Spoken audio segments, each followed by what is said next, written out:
The night hung over the Pacific like a velvet curtain, dark and unyielding, pierced only by the faint glimmer of a hesitant moon.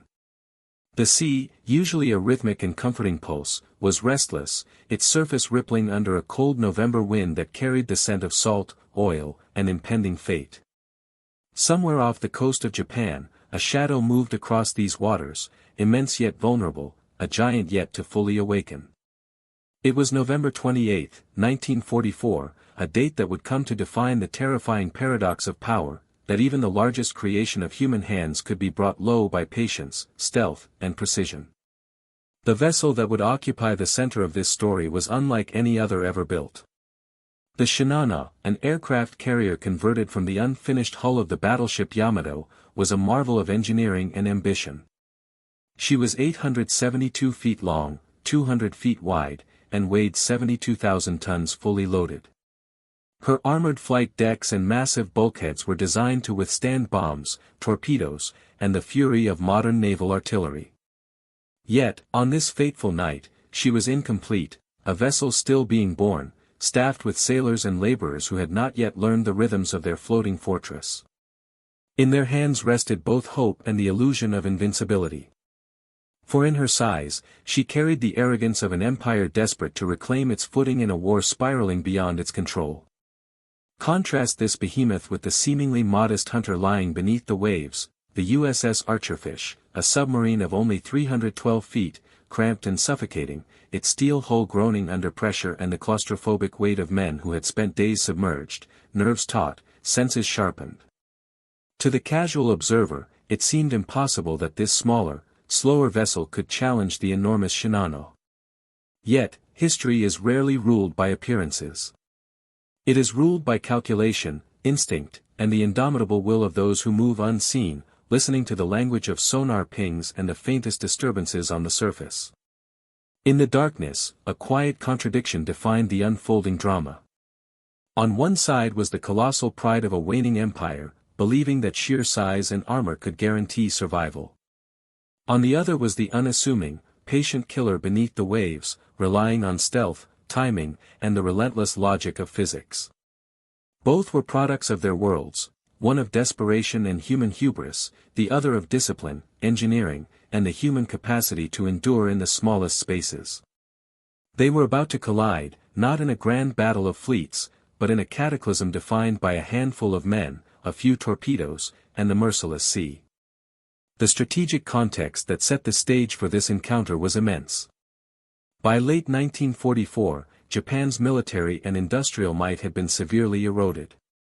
The Mariana Islands had fallen, cutting off crucial supply lines. Air superiority was slipping from Japanese hands, and carrier forces, the pride of the Imperial Navy, were now few and fragile. Into this vacuum emerged the Shinano, a vessel intended to signal resilience, a floating fortress to reverse momentum. Yet in its haste to launch, critical systems remained untested. Only 30% of her watertight doors were fully operational, and her crew had practiced only rudimentary emergency drills. In the calculations of Japan's high command, there was no room for caution, the Shinano must sail. Fear of delay, fear of exposure, and the psychological need to showcase power outweighed prudence. Meanwhile, the American submarine force was honing a different philosophy of warfare. By 1944, U.S. submariners had learned that patience, stealth, and accurate fire could make a single, relatively small vessel a weapon of monumental consequence. The Archerfish patrolled silently, eyes and ears attuned to the faintest anomaly in water pressure, the lightest shadow against the horizon. Commander Joseph F. Enright and his crew were veterans of a campaign that demanded ingenuity and nerve above all. They understood that warfare had changed. Supremacy was no longer dictated solely by tonnage and armor, but by the ability to strike unseen, to anticipate movement, and to exploit error. The Pacific was a theater of paradoxes. Immense resources were poured into colossal warships, yet a simple torpedo, if aimed correctly, could neutralize the might of the largest vessel afloat. And so the scene was set, a nearly invincible carrier, a symbol of national pride and industrial ambition, leaving the relative safety of Tokyo Bay, moving slowly and steadily toward an uncertain destiny. A small submarine tracked her, calculating angles, predicting course corrections, waiting for the perfect moment to act. The ocean itself became the silent arbiter, holding its breath as two forms of power approached a historic encounter. The sensory environment of that night is crucial to understanding the tension. Waves lapped against the hulls with a deceptive calm. The wind carried the sound of distant machinery, of laborers making final adjustments, and of sailors murmuring instructions across the deck. The stench of fuel and sweat mixed with the salty tang of the sea. Below the surface, the Archerfish vibrated with the careful hum of electric motors. Every click and echo, every measured breath, was a negotiation with destiny. Both sides felt the pressure, though in radically different ways. Above, the Shinano seemed untouchable. Below, every nerve was alert, aware that a single misstep could expose them to detection and annihilation. Within this atmosphere, the human contradictions emerge most starkly. On the Shinano, confidence and fear coexisted. Officers knew the ship was incomplete, yet pride compelled them forward. Sailors had been trained on paper, but the living, moving structure of the ship offered lessons far harsher than any manual. Every corridor, every bulkhead, every stairwell presented unknown risks. The crew's belief in the invulnerability of their ship was both a source of courage and an illusion that would soon shatter. For the crew of the Archerfish, the tension was different but no less intense. Each sonar blip, each distant vibration, was a potential decision point: fire now, or wait. Their adversary was massive and dangerous, but patient calculation could convert vulnerability into decisive advantage. Every breath was measured. Every turn of the wheel was executed with discipline honed over years of patrols beneath the surface. Theirs was a war of quiet, invisible mastery against raw, visible might. And so the night stretched, tension coiling like a spring across the Pacific. This was a moment in history where scale and strategy, ambition and discipline, hubris and calculation, all converged. The Shinano, towering and incomplete, sailed forward under a cloak of secrecy. The Archerfish, patient and precise, followed, invisible but deadly. The collision course was set not merely in physical space, but in the moral and technological dimensions of warfare, the arrogance of believing that size guarantees survival, versus the knowledge that skill, preparation, and ingenuity can topple even the greatest constructs. At the heart of this story lies a paradox that resonates far beyond the Pacific Ocean: the tension between belief and reality, between the monumental and the subtle, between pride and preparation. The Shinano represented human ambition at its most audacious, technology stretched to the limits, a floating citadel of steel meant to withstand any challenge. Yet it was precisely that ambition, untempered by caution and overlaid with the urgency of desperation, that made her susceptible to destruction. Conversely, the Archerfish demonstrated that limitation could be transformed into strength, that small, disciplined efforts, conducted with precision and patience, could achieve what brute force alone could not. This is the story of that collision, the night the largest warship ever sunk by a submarine met its fate. It is a story of courage, error, ingenuity, and inevitability. It is a story that transcends the specifics of one vessel, one crew, or one battle.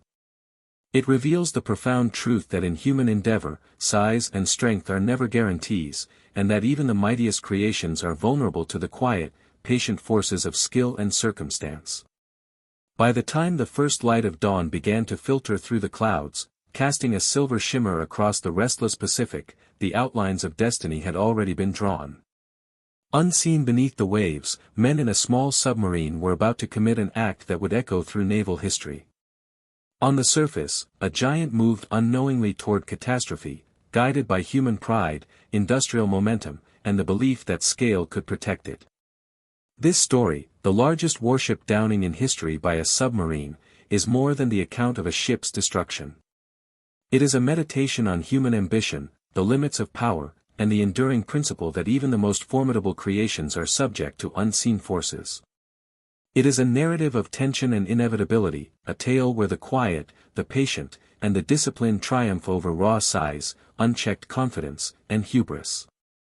And as history will show, in that collision of ocean, steel, and human will, lessons were learned, not only about warfare and technology, but about human nature itself. Ambition and hubris are fragile. Patience and precision are potent. And the oceans, vast and indifferent, remember all that unfolds upon them. By late 1944, the Japanese Empire was in a state of crisis. The Pacific War had turned decisively against them. The Mariana Islands had fallen, cutting off critical supply lines, and air superiority was slipping rapidly into Allied hands. The Imperial Navy, once the pride of the Pacific, was now a shadow of its former power. Into this desperate context, the Shinano emerged, a vessel intended to reverse Japan's declining fortunes, a symbol of industrial and military might.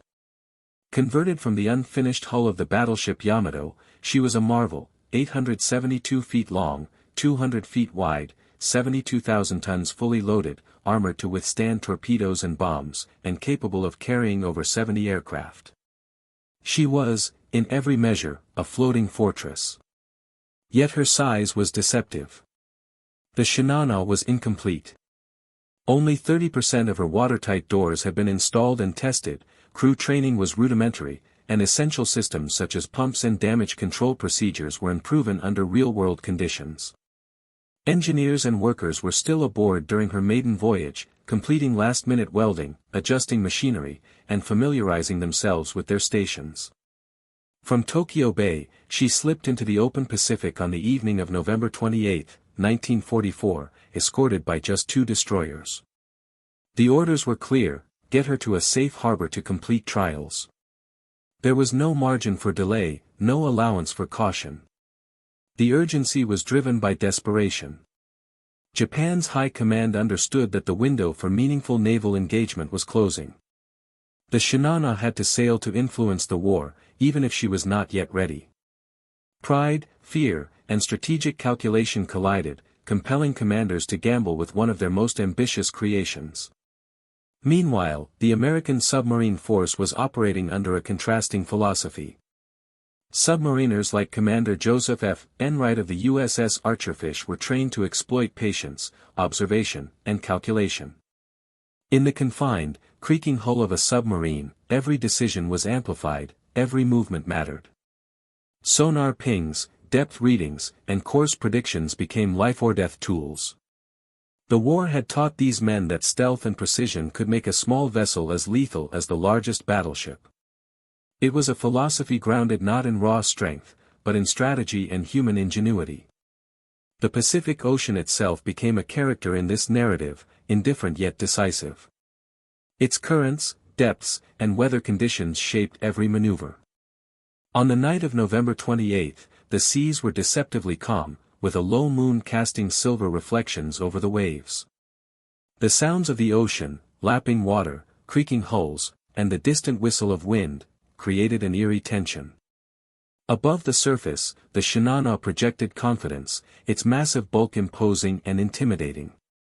Below the waves, the Archerfish waited in silence, harnessing patience and mathematics as weapons. The contrast could not have been more pronounced. The Japanese leadership trusted the power of their massive creation, believing that size and armor equated to invulnerability. The American crew relied on skill, timing, and an understanding of physics to convert a small, cramped submarine into a tool of extraordinary lethality. It was a collision course, not just of vessels, but of ideas, strategies, and philosophies of warfare.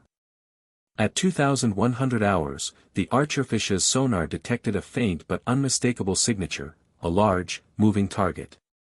Commander Enright immediately recognized the significance. Large vessels leave distinctive sonar patterns, and the slow, deliberate course changes suggested an enormous carrier. Yet, at first, the crew had no way of knowing the identity or true magnitude of their target. The Shinano continued its slow journey southward, oblivious to the predator shadowing its wake. On board, officers were confident that the ship's armor and bulk, combined with the escorts, offered immunity from submarine attack. The weight of assumption rested heavily on every deck, and yet, beneath the steel, fear and uncertainty simmered. Crew members whispered about unfinished compartments and incomplete drills, but their anxieties were submerged beneath discipline and pride. Enright's decision-making was methodical. He began by carefully plotting the carrier's movements, calculating speed, course corrections, and likely evasive actions. Each decision was informed by prior experience, physics, and intuition. The target's slow speed, approximately 12 knots, and her limited maneuverability became critical factors. The Shinano's enormous size, which was meant to protect her, made her predictable. Every turn telegraphed the next, and the Archerfish positioned itself accordingly. At 0327 hours, the order to attack was given. 6 torpedoes were prepared, their depths calibrated to strike below the carrier's keel. Every crew member knew the stakes, a single error could expose them to catastrophic counterattack, while precision could accomplish the seemingly impossible. The submarine moved into position with silent electric motors, the control room bathed in red light, tension thick as water. The first torpedo would mark the beginning of a chain reaction that no armor could withstand, no training could prevent. At 0339 hours, the 6 torpedoes were fired. 4 struck the starboard side, ripping through the hull with explosive force. The ocean trembled as steel met steel, as pressure waves reverberated through the Shinano. Fires ignited, pumps sputtered, and water began flooding through incomplete bulkheads. The carrier, designed to be a nearly invincible fortress, was now vulnerable in ways no blueprint could predict. The destroyer escort scrambled in confusion, dropping depth charges in the hope of neutralizing the submarine. On board the Archerfish, the crew felt every vibration and listened intently to sonar reports. The attack had succeeded beyond expectation, yet danger remained. The submarine was still within reach of the escort's weapons, and every second of exposure could be fatal. Commander Enright's steady hand guided the vessel through this precarious moment, allowing the Archerfish to retreat to safety while maintaining contact with the stricken target. On board the Shinano, chaos reigned. Flooding compartments, jammed doors, and untested emergency systems turned what should have been a disciplined evacuation into a fight for survival. Crew members clung to handrails, hammers and wrenches in hand, attempting to seal breaches that were impossible to stop. The captain, Toshio Abe, urged full speed toward the nearest shore, but the ship's immense mass and the uncontrolled influx of water made control increasingly tenuous. Eyewitness accounts from the Shinano survivors provide chilling insight. One engineer wrote, "Doors would not close. We hammered them with wrenches but the frames bent. Water came faster than men could move." A sailor recalled, "We trained on paper. We drilled once. This was a ship still being born. And she died before we learned to breathe." These voices reveal the human dimension of the catastrophe, men confronting the limits of their training and the vulnerability of their enormous creation. The psychological shock compounded the physical danger, as panic and confusion spread rapidly through the ship. Amid the mechanical and structural failures, the human element emerges most vividly. Individuals displayed courage and resourcefulness, improvising in impossible conditions. Sailors lashed themselves to debris, engineers attempted last-minute repairs, and some risked their lives to rescue shipmates from flooding compartments. The stark contrast between training and reality, expectation and experience, human and machine, defined every action. From the submarine side, the crew's disciplined execution was equally remarkable. Radio communications reflected a mixture of tension and awe. 4 hits confirmed. She's slowing. Gentlemen, we've struck something enormous. Commander Enright's own log entry was understated yet revealing. We do not yet know what we have done. These records illustrate the duality of human experience in this moment, terror and awe, devastation and triumph, risk and precision. The encounter was not only a clash of vessels but a convergence of human skill, intuition, and resilience on both sides. By 1018 hours, less than 12 hours after leaving port, the Shinano rolled 45 degrees, sinking beneath the waves in the Pacific. Out of approximately 2,400 men aboard, 1,435 survived. The carrier's loss was total, the largest warship ever sunk by a submarine, defeated not by superior firepower but by vulnerability and error. The impact of this event was profound. Technically, it demonstrated the lethal potential of submarines against even the largest naval vessels. Strategically, it highlighted the risks of haste and the dangers of incomplete preparation. Psychologically, it dealt a severe blow to Japanese morale while elevating the confidence of American submariners. Industrial and naval planners around the world took note: size alone could no longer guarantee security. Even the most monumental creations could be undone by precision, patience, and opportunity. Beyond the immediate consequences, the sinking reshaped naval doctrine. Submarines, once considered secondary assets, became central to modern naval strategy. Carriers were redesigned with deeper respect for damage control and redundancy. Navies learned that flexibility, skill, and the understanding of human and technological limitations could outweigh raw material advantage. The story of the Shinano teaches enduring lessons about human ambition, technological hubris, and the unpredictable nature of warfare. Size, power, and armor, while impressive, are not absolute guarantees of survival. Preparation, patience, and precision can transform the seemingly insignificant into the decisive. Human error, overconfidence, and urgency can undermine even the most formidable creations. It is also a story of paradox. The Shinano was designed to inspire confidence and project strength, yet it succumbed to the very qualities meant to protect it: immensity, speed, and armor. The Archerfish, limited in size and capability, demonstrated that intelligence, skill, and timing could redefine the rules of engagement. This encounter illustrates a universal truth: the power of human ingenuity and courage often exceeds the raw power of machines or material. In the end, the largest warship downing in history by a submarine was more than the sinking of a single ship. It was a collision of philosophy, strategy, and human experience. It revealed that even the mightiest creations are vulnerable when human oversight, ambition, or fear dictates their use. It demonstrated the enduring importance of skill, preparation, and the human element in shaping history. And it left a legacy that continues to inform naval strategy, engineering, and our understanding of the delicate balance between power and vulnerability. The dawn following November 28, 1944, brought a deceptive calm to the Pacific. Where hours earlier the sea had roared with violence, it now shimmered in pale sunlight, reflecting the remnants of chaos: oil slicks stretching across the waves, splintered lifeboats bobbing gently, scattered debris glinting in the morning light. The Shinano, the largest warship ever sunk by a submarine, had vanished beneath the surface, leaving only a silent monument to the fragility of human ambition. The ocean, vast and indifferent, had consumed one of mankind's most impressive creations, and yet, in that destruction, a lesson emerged that reached far beyond naval history. The sinking of the Shinano was a convergence of human error, technological vulnerability, and relentless precision. It revealed that the mightiest vessels, symbols of industrial prowess and national pride, are never immune to the consequences of haste and incomplete preparation. The Japanese High Command had believed that sheer size and armored strength could defy fate. They had invested colossal resources into creating a floating citadel capable of shaping the war. Yet, the very characteristics meant to protect her, her immensity, complexity, and the speed of her deployment, became liabilities when tested against a patient, disciplined adversary. From the perspective of the Americans, the encounter was a demonstration of ingenuity and perseverance.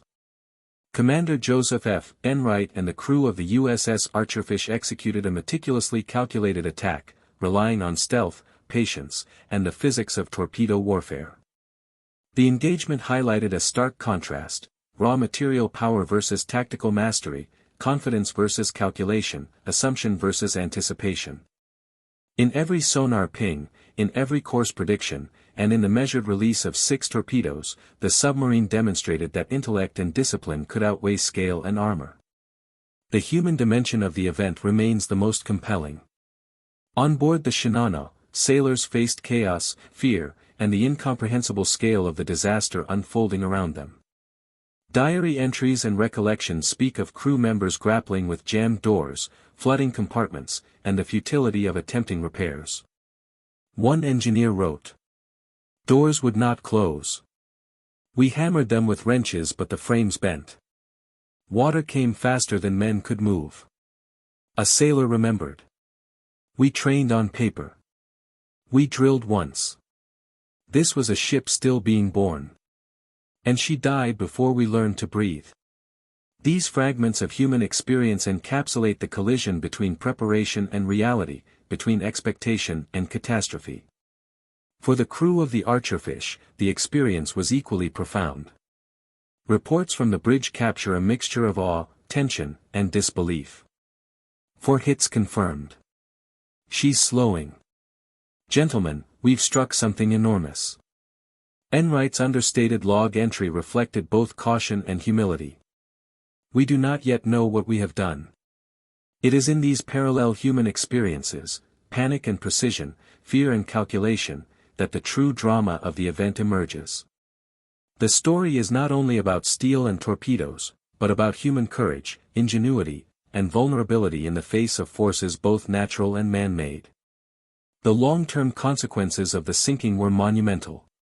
Strategically, it demonstrated the decisive potential of submarines against even the most formidable warships. Tactically, it forced navies worldwide to reconsider the design and deployment of large vessels, emphasizing redundancy, damage control, and crew training. Psychologically, it underscored the limits of hubris and the dangers of over-reliance on size and armor. For Japan, the loss of the Shinano was a blow to both morale and operational capability. It illustrated the dangers of deploying untested vessels under pressure and the cost of prioritizing prestige over prudence.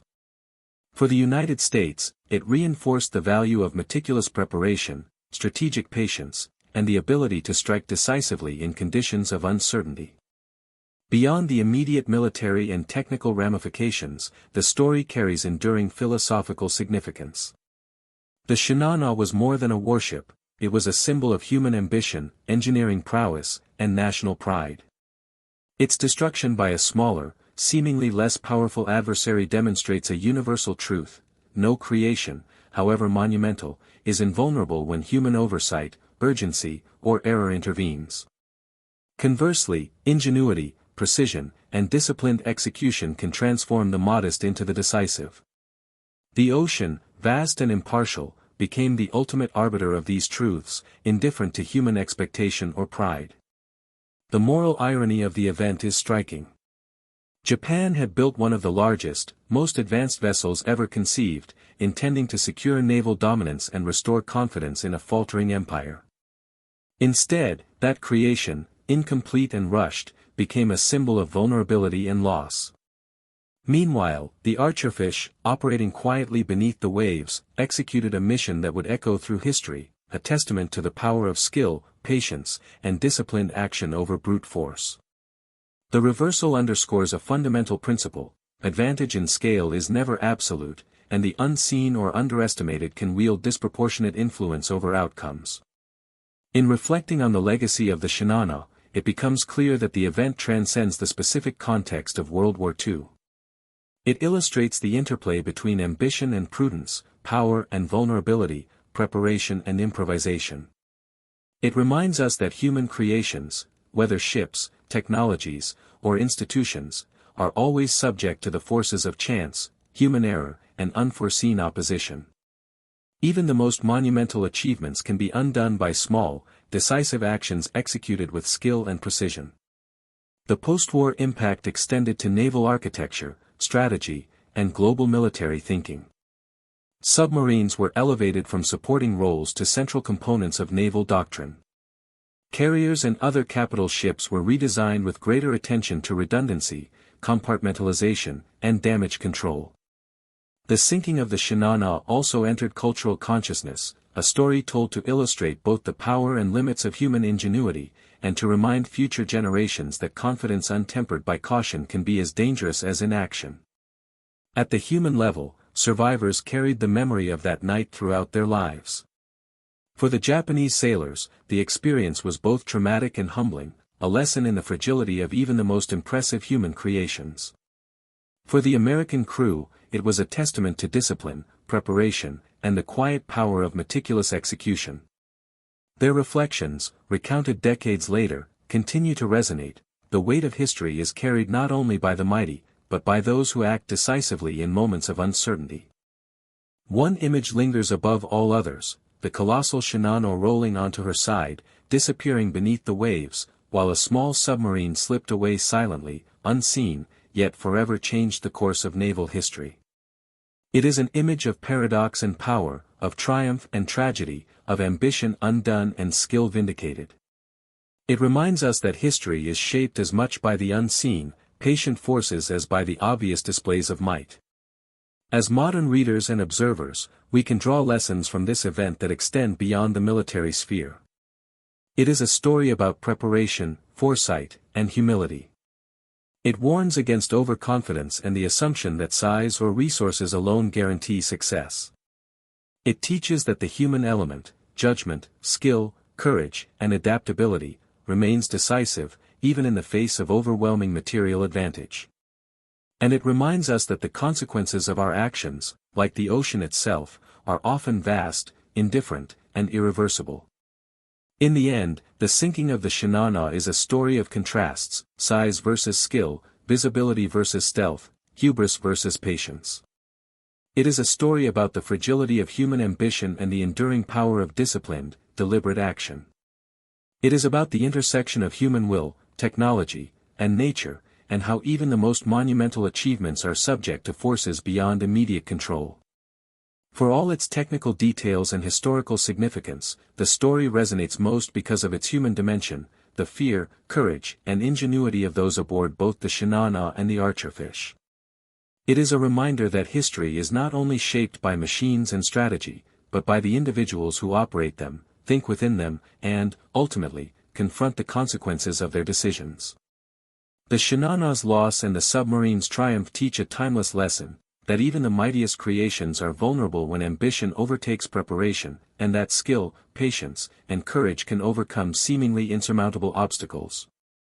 Ultimately, the sinking of the largest warship by a submarine stands as a parable for human endeavor itself. It demonstrates that scale is not destiny, that power is contingent, and that the invisible, patient forces, whether human or natural, often determine outcomes in ways that cannot be predicted. The oceans, indifferent and eternal, witnessed a drama that continues to echo through history, a reminder that ambition without foresight is fragile, and that true mastery lies in understanding limits, embracing discipline, and respecting forces larger than ourselves. In the stillness that followed, as the Pacific reclaimed its calm, history silently recorded a moment that would resonate for decades. The Shinano had been defeated, but in her loss, lessons were written into the annals of naval strategy, engineering, and human understanding. The Archerfish, its mission complete, vanished beneath the waves, a small vessel accomplishing an extraordinary feat, and the world, witnessing the consequences of ambition, error, and skill, was reminded that even in the age of industrial might, subtlety, patience, and precision remain among humanity's most powerful instruments. In the final reckoning, the story of the largest warship downing in history by a submarine is not just a tale of destruction, but a meditation on human endurance, ingenuity, and humility. It is a narrative of contrasts, of size and stealth, of hubris and foresight, of chaos and control. It is a story of the ocean as judge, of men as actors, and of history as teacher. And as modern civilization continues to grapple with the interplay of ambition, technology, and consequence, the lessons of that November night remain as relevant as ever. In the end, the smallest, most disciplined, and most prepared force can change the course of events, reminding us that true power is measured not by size alone, but by foresight, precision, and the courage to act when it matters most.